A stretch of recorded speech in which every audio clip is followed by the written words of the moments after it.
Hi, it's Fias Tarot. Hello, Taurus Placements. This is your reading the person on your mind ngayong April.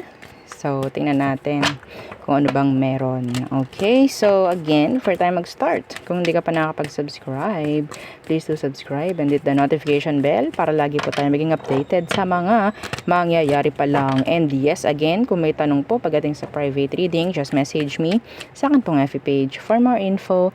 Ganun rin po pagdating sa ating mga charms. Okay, so hindi ito. Ito ay aking wand. Oh, 'di ba? So, oo. Anyway, yeah. Anong tawag dyan? Yes, sa mga bago. Kung may tanong, message lang po sa akin pong FB page for more info. Okay, pagdating sa private reading and sa ating mga charms nga.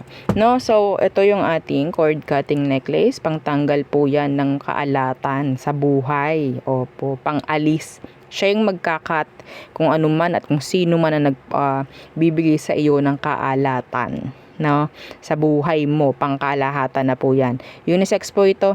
Okay, so next yung ating 2-in-1 Love and Money bracelet with citrine stone. Okay, so ipo-provide nito yung mga dapat talaga na para sa'yo. Okay, in terms of love and money. Syempre, lahat positive. Okay, so yes, meron pa tong citrine nga. So, meron kang money magnet na masasabi. No? So, next, yung ating yan, granter necklace. Oo. Yung iba nagkakamali. Ang nagkakamali dito, color color green. Hindi po ito green, ha? Oo. Gawa lang ng ilaw. Anyway, this is yellow na may black. Kaya po siguro ang tingin nyo green. Hindi po yan green. Oh, yan oh. Yellow na may black. Oh, 'di ba? Anyway, so front, back, okay? So yan po siya, no? Okay, so itong mga design na nandito, ako lang yung may gawa. Okay, so yes, hindi niyo makikita sa kung saan, no? Anyway, so siya si granter necklace. Okay, si granter po ang tagapag-grant ng inyong mga ginugusto, wishes, mga minimithi. So ganyan lang siya kalaki kapag suot nyo. Hindi siya nakakahiya. Okay? O, iba kasi niya kasi kapag sobrang laki, no? Oo, ito nga ito. Ito talagang sinasabi ko, wag nyo na pong suotin. Pwede naman, oo. Kasi malaki. Oo, medyo malaki, ganyan siya. Pero iba talaga sinusuot, ha? Oo, mostly mga lalaki. Anyway, so, yan. Pwede po bang pagtabihin to? Tsaka ito, yeah, pwede naman. Pero kung ito ay sasabit nyo sa pintuan, hindi po pwede. Ha? Hindi po pwede na ito ipagsamahin. Kasi pang inyo to. Okay? Pero kung pang sarili nyo to, yan, pwede naman po pagsamahin. Okay? So, again, ulitin natin. Si granter necklace, ang tagapag-grant ng inyong mga ginugusto. Unlimited. Okay? So, yes, kahit sabihin natin hindi tama yung iyong ihihilingin, may chance po na i-grant talaga nito. No, kaya ikaw na ang magbibigay ng limitasyon sa sarili mo. Okay po, opo. Kasi kapag nag-grant yung mga bagay na hindi dapat, yung mga bagay na dapat hindi hinihiling dahil pwedeng makakasama, makakasakit para sa iba, makakasira, so wag nyo nang hilingin. Ha, may chance talaga na mag-grant pa rin. Yes, granter. Wala tayong rules dito Kahit ano, nahilingin mo. So, kapag umiling ka ng hindi tama at nag-grant, may balik sa yun na hindi maganda. Okay? Ako na nagiging transparent dito Sinasabi ko na kung anong dapat, kung anong hindi pwede. Okay? Limitasyon ang kailangan. Okay? So, yun po This is unisex. Ganda nito sa person. Yung chain, kung gusto nyo palitan, pwede naman. Pero maganda na rin naman yung chain niya. Okay, ganyan po. See? Okay, this is non-tarnish, hypoallergenic. Okay po. So, kung meron kayong chain na gold, o diba, pwede. Importante lang is ito, yung ating pendant. Okay, so next is yung ating, tawag dyan, evil eye protection. So, yan naman siya. Ganito naman siya kapag nakasuot. Okay, yan. Oo. Napaka-minimalist lang, o 'di ba? So, hindi siya ganoon pansinin, pero sa totoo lang kahit hindi yan malaki, mapapansin at mapapansin pa rin. Opo, bakit? Because of the energy. Ha? Okay, kahit hindi yan sabihin sa'yo, ang ganda naman. Pero yung tingin nila, makikita mo, patingin-tingin yung mga yan. Okay? Yan, oo. Ito yung ating necklace. Yung ring natin is adjustable. Open po kasi yan. Kung makikita nyo, open yan. Open. Okay, so pwede nyong pasikipan at paluwagan kung sakali. Okay? Sa mga 9, ang finger. Okay, sa ring finger. Yan, ako yung 9. 'Di ba? Ay, talaga madam, ang tawa naman ng inyong daliri. 'Di ba? Opo, 'di ba? Kung mataba ang daliri mo, 9 o 10, 11, mga ganyan, 'di ba? Pwedeng-pwede yan, oo. Kasi nga po, na-adjust siya. Meron nga dito, 6, 5. O, diba? Opo, kasya pa rin sa kanila. Ito nga blue na to, na stone, nandito eh. Nakikita ko, oo, mga sinesend nilang picture nila, nasuot nila. Ay, talagang ganyan. Yung akin talaga, adjust na adjust. Anyway, okay. So, next is yung ating tawag dito, cleansing kit. Si cleansing kit na napaka-importante nga palagi ko sinasabi pagdating sa ating mga charms, ha. Opo, kailangan po yan para hindi sila naiimbakan ng mga negative energies. Para kasi siyang mga sponge. No, para yung mga sponge.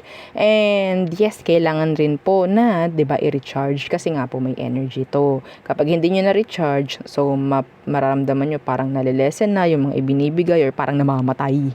No, nalulobat. So kailangan niyo to. Kasama po ito sa cleansing kit. Okay, dalawa po yung laman. Sage and ito. Okay, so kita nyo, maganda to. This is a selenite crystal. A raw, legit selenite crystal. Kita nyo, iba ang kinang. Okay, kung pag nakaganyan, transparent yan. Pero kapag kuminang yan, nawawala ang pagka-transparent. Kita nyo? Diba? Ang ganda nito. So ito, siya yung mag-a-act as the charger. Okay, paano ginagamit? Lagay nyo lang sa tabi, ganyan lamang, no? So, opo, hindi na tayo maghihintay ng full moon. Hindi na, Diyos ko, mapuyat ka pa, 'di ba? Kasi kukunin mo yung charm na nakabilad sa sinag ng buwan, 'di ba? Kapag wala ng buwan, kukunin mo na, baka mamaya kunin niya ng iba, 'di ba? So, opo, real talk lang tayo. So, ito na yung ating gamit, si selenite crystal, no? And ang isa pa dyan, pwedeng-pwede nyo po yung gamitin if you're feeling drained. Okay? Hawakan nyo lang. Nagre-release kasi ito ng mga stress. Oo. So, magandang pagsabayin talaga yung ating healing oil. Kaya sinasabi ko sa inyo, pagsabayin nyo. Kapag nag-cleanse kayo, gamitin nyo yung ating healing oil. Okay? So, ito na si healing oil. Yan, 30 ml. Okay, napakagaling pagdating sa mga pag-aalis ng mga sakit sa katawan, pag-release ng stress, sa mga may anxiety, nahihirapang matulog, yan, amuyin nyo lang to. Opo, marirelax kayo, makakatulog kayo. Yung iba nga daw nalagay lang nila sa kanilang mga tempo, yan, nakakatulog na. Okay, sa nakarinig noon, alam mo kung sino ka. Oo, ikaw ay sorry, wala pala tayo sa all signs. Anyway, hindi ko alam kung Taurus ka. Pero kung nanonood ka, 'di ba? So yun yung share niya, yung kwento niya. Yung isa, maraming feedback to. Hindi ko lang talaga pinopost. Anyway, yan, so FDA approved, okay? So, pwede sa bata, pwede sa matanda, kahit sa kanino. Hindi lang po siya iniinom, ha? Huwag nyong iinumin, okay? Oo, wala akong sinabing inumin nyo, intake nyo, ha? Pampahid lang po, ha? Pang-amoy, okay? Hindi po siya ini-intake. So, yon ha. So, next, yung ating charm spray. 50 ml sa charm spray. Ito yung automatic natin. No? Kapag sinabi natin automatic, sa loob ng isang araw, pwedeng mag-grant yung ginugusto, lalo po sa pera. No, madalas po sa pera. And kasi kapag sa tao na, sabi natin bibilang tayo ng ilang araw, linggo. Okay, masasabi natin ganyan. Depende pa rin po sa bigat ng issue nyo nung person. Okay, kung kayo ni person ay magkahiwalay, kailangan ko po yung real name, full name nung inyong person, yung target nyo. Okay, kung sino yung gusto nyong ma-attract muli, kung sino yung gusto nyong bumalik muli, kailangan ko po ng pangalan nila. Okay, so this is hypoallergenic. Yes, this is unisex po, and kaamoy daw siya ni Victoria's Secret. Yan ang sabi, laging feedback napapansin ko sa mga kliyente. No? So yes, hindi na tayo mag-post ng mga feedback. So share ko na lang kung anong meron. No, oo. Iniiwasan ko lang din na baka mamaya makuha ng mga scammers yung picture and then i-post kayo, no? Oh, 'di ba? Gusto niyo bang magamit kayo ng mga scammers? Ayoko din, syempre. Ha? So, tayo tumungo na. Kung meron tayong tanong, message na lang po sa akin tong Legit FB page, yung meron pong check sa tabi po ng Fiestaro. Fiestaro and then may check.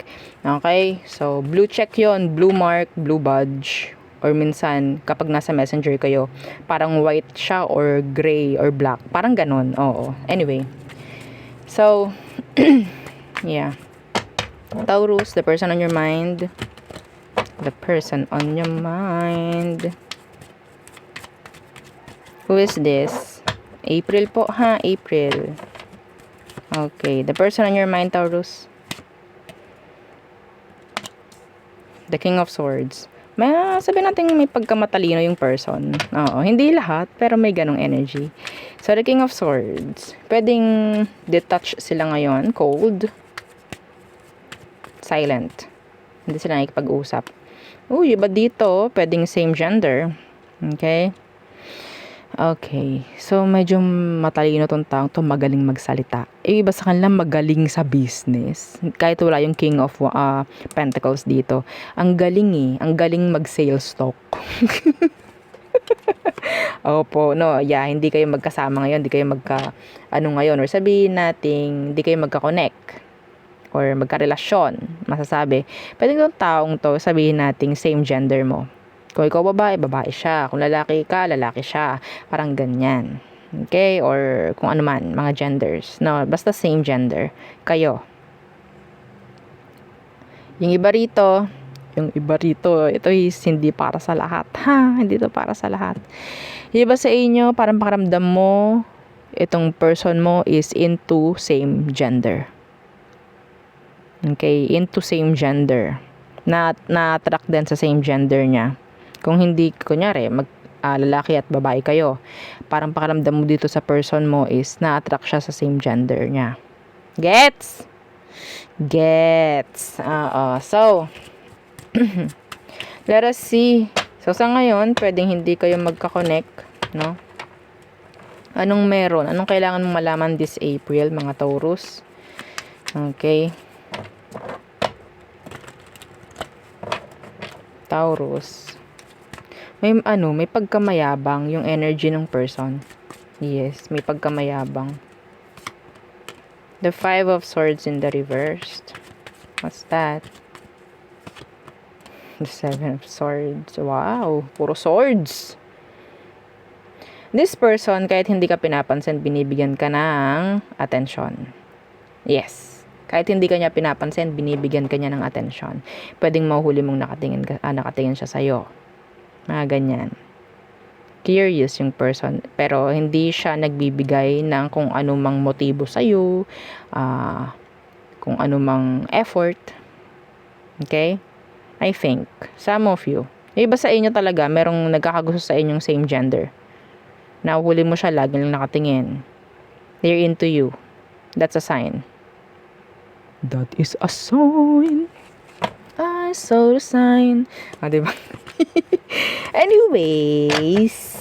Okay. So, ano ba talaga ang emosyon nito? Gusto ka ba niya talaga? Kasi, yeah, nandun yung attention Nabibigyan ka niya ng attention even though hindi niya pinapakita. They are detached, cold. Okay, silent. Let's see. Meron ba talaga itong emosyon para sa'yo? Anong emosyon niya? The Seven of Pentacles. Why? Star in reverse. Woo! Ay! Ay! Oo. So, tingnan natin. Okay, gamitin natin ang ating magic wand. O, diba? Ito ang nakikita ko, mga Taurus. Ha? Atong taong to, pareho kayong interesado sa isa't isa. Yes, pareho kayong interesado sa isa't isa. And, I think, the person, hindi po siya nagtitake risk, hindi siya nagpapakita ng kung anumang emosyon kasi hindi rin niya sure kung anong emosyon mo for them. Yun na. Okay? napapansin ka nito, natingin ka rin sa kanya. Para kayong masasabi nating playing mind games. Yan, okay? Giving hints to each other. Yan na nga ayan na nga bang sinasabi? Oo. So,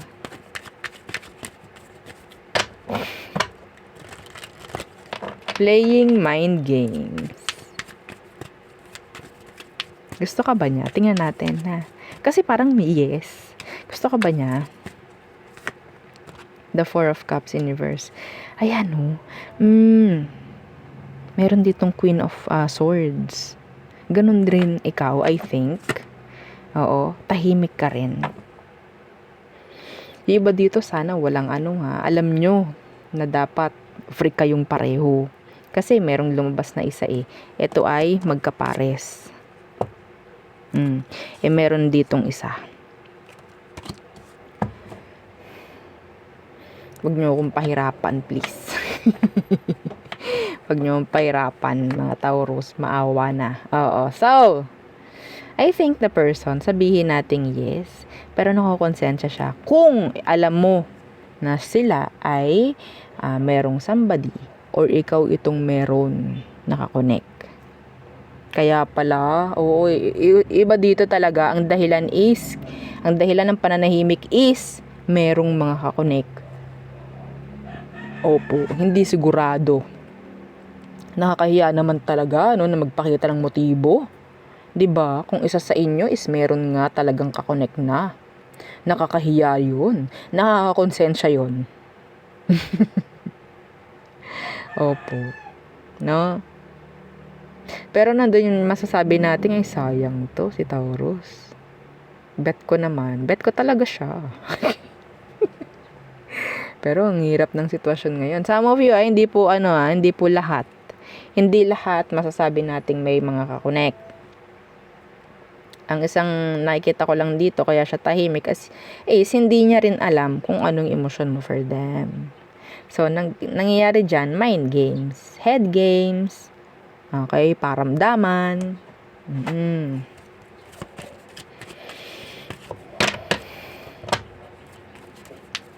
Okay, let's see. Next action ng taong to, ngayong April. May narinig akong February. Baka February yung person mo.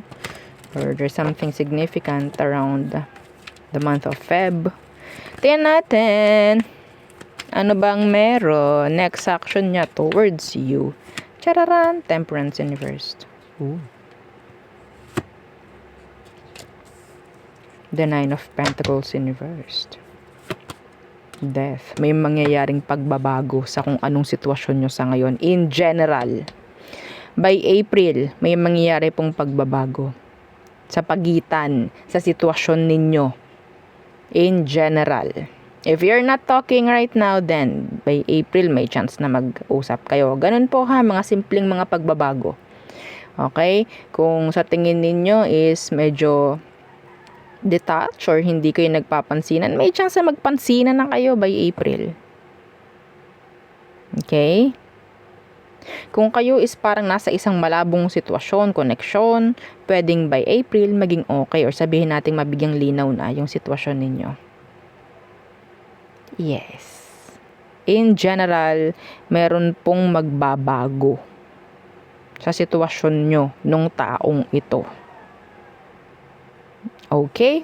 So, anong advice for you, Taurus? Anong advice? Unti-unti, yes, mapapansin ninyo may pagbabago. May mga obvious signs na makikita yung iba.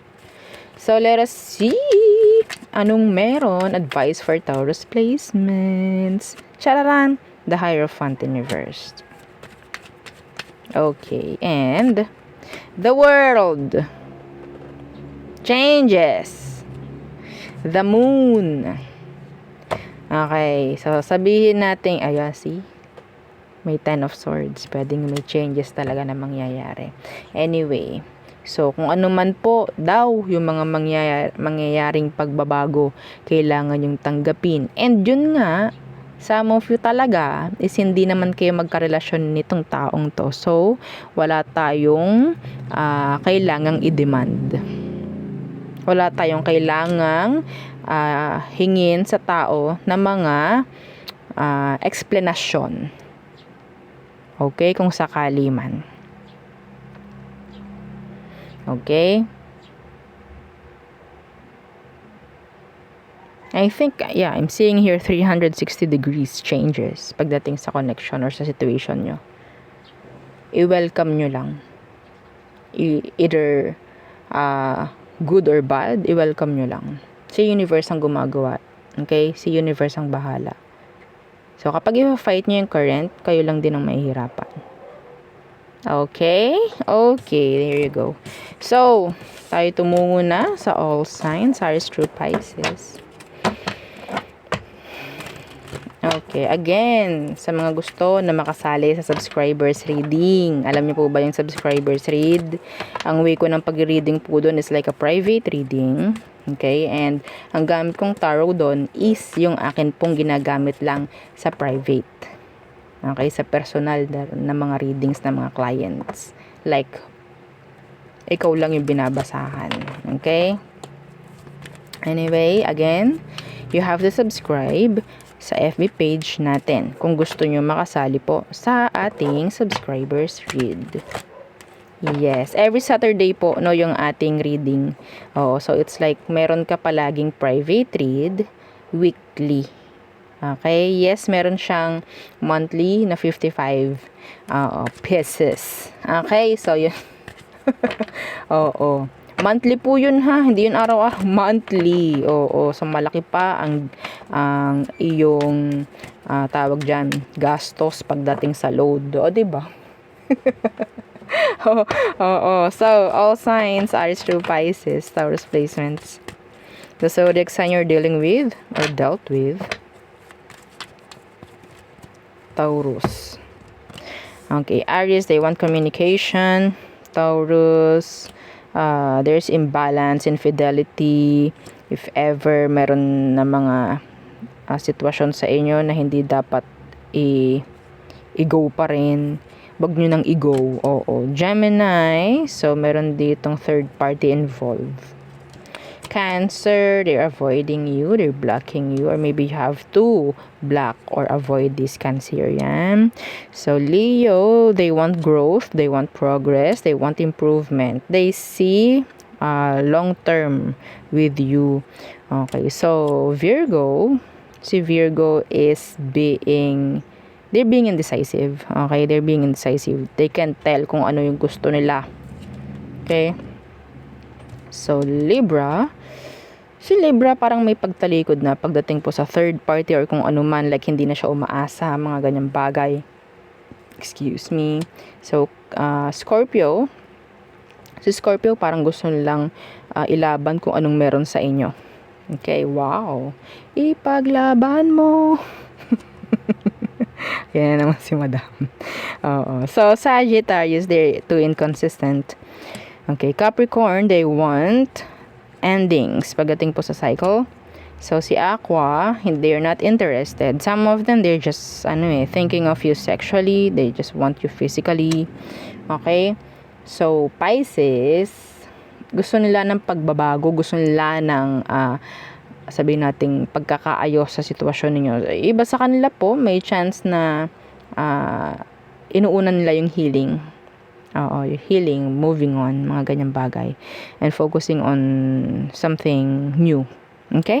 So there, yun ang aking reading for you, Taurus placements. Again, please don't forget to like, share, and subscribe. And yeah, follow our FB page. And yeah, kung may tanong po again wag po sa comment section, sa PM po tayo magtatanong para maiwasan na rin na kayo ay masagot ng mga scammers dyan sa comment section. Okay, so again, thank you. Goodbye.